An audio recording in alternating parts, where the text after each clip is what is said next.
तो परीक्षित जी पूछते हैं कि प्रिय वृतो भागवत आत्मा रामा कथम मुने ग्रहे रमता यन्मूला करम बंधा पराभव।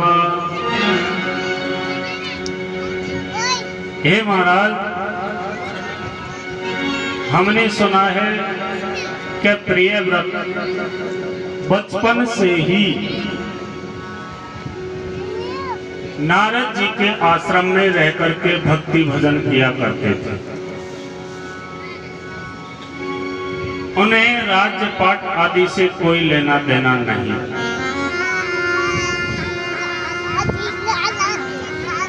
तो उनका गृहस्थ में प्रवेश कैसे हुआ?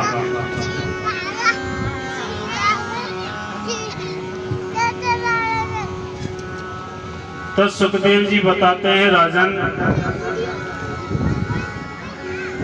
प्रिय व्रत भगवान के भक्त थे और आत्माराम भी थे।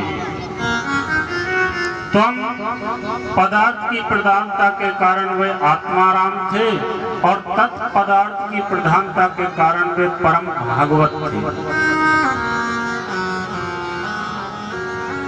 जब त्वम पदार्थ और तत्पदार्थ एक ही हैं, तब चाहे भागवत कहो चाहे आत्माराम कहो, मतलब दोनों का एक ही है।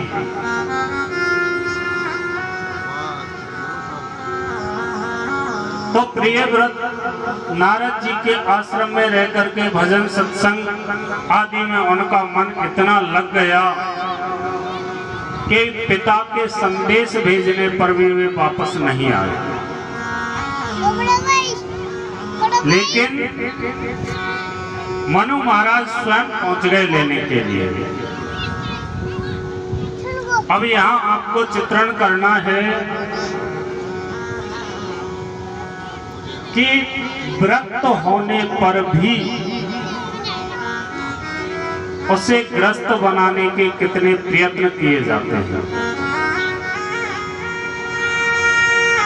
महाराज प्रिय व्रत को मनाने के लिए मनु महाराज पहुंचे। मनु महाराज से स्पष्ट मना कर दिया, मैं गृहस्थी के चक्कर में नहीं पड़ने वाला, मैं भगवान का भजन करता हूँ, मस्त रहता हूँ, मुझे कोई लेना देना नहीं, अपना राज्य पाठ स्वयं संभालो।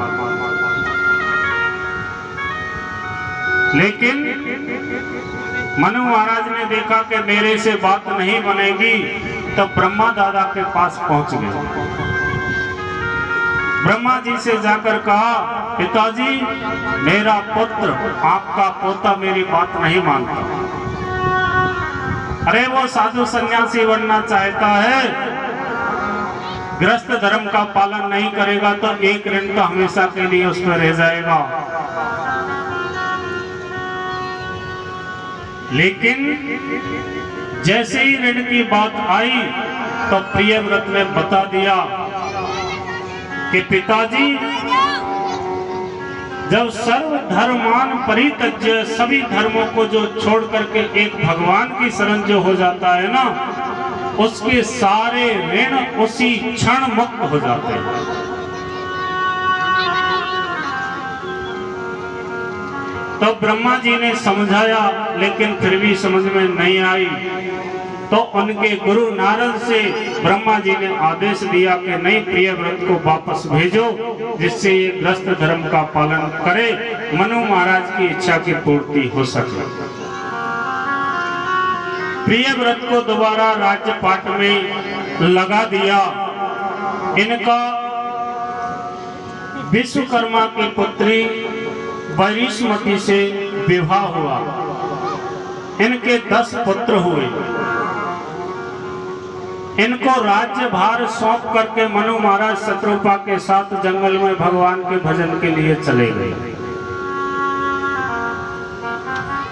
इनमें भगवान की तपश्चर्या से इतना बल आ गया था, सामर्थ्य आ गई थी कि ये चाहे जो कर सकते हैं।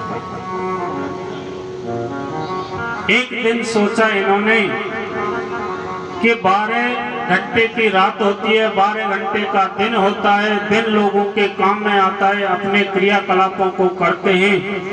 लेकिन जो 12 घंटे की रात्रि होती है उसे लोग सो करके व्यर्थ में व्यतीत कर देते हैं, ये कोई काम नहीं आता। तो कि एक सूर्य संसार में है, जो एक तरफ जाता है तो दूसरी तरफ अंधकार होता है। तो मैं दूसरे सूर्य का निर्माण करूंगा, ऐसा संकल्प करके प्रियव्रत ने एक ज्योतिर्मय रथ का अनुसंधान किया, जो सूर्य के समान प्रकाशमान था। करके जैसे सूर्य भगवान चले तो उसके पीछे पीछे चल दिए। जिधर सूर्य जाए उधर तो दिन रहे ही रहे, लेकिन जिधर प्रियव्रत रहे उधर भी दिन रहे। जब 24 घंटा दिन में व्यतीत होने लगे, रात्रि कहीं आए नहीं, तो लोगों की दिनचर्या खराब हो गई। ना कोई सोने का ठिकाना, ना खाने का ठिकाना। काम करने वाले जो कामी लोग हैं वो अपने काम में अपनी शक्ति को इतना खपत करने लगे कि वो 1 मिनट में बैठकर अपने शरीर को शांति नहीं देते। लेकिन जहाँ संत लोग रात्रि में भगवान का ध्यान आदि किया करते थे, उनकी सारी क्रियाएं खराब हो गई। उन्हें पता ही नहीं कब दिन है कब रात्रि है। आज के समान घड़ी आदि तो थी नहीं, सूर्य के हिसाब से टाइम का पता लगाया। तो ब्रह्मा जी ने देखा कि 7 दिन व्यतीत हो गए, लेकिन आज तक रात्रि नहीं होने दे रहा प्रियव्रत।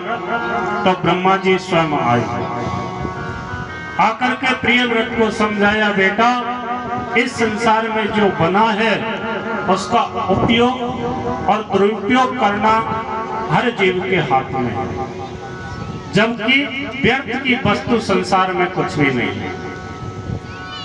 अरे जहाँ एक तरफ दिन भर लोग खाते कमाने में